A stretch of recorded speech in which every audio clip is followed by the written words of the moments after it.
Aye, so the biggest sockets I've got are 32mm, I think.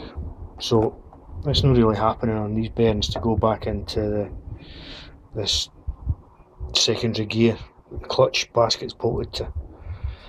But I was looking at the numbers and I thought that looks familiar, and I've got one of my wheel bearing drifts and it's exactly the right size, so we're good to go. Another thing I'm going to do is I've moved the battery, taken the battery, and I've moved the battery box across to the right to give myself a bit more space.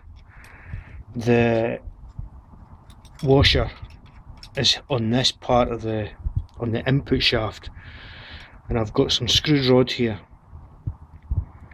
that I'm going to put in as a jig kind of thing to guide the engine casing on, so that the crankshaft oil seal and this totally line up. But I'll do a video of that when I actually do it.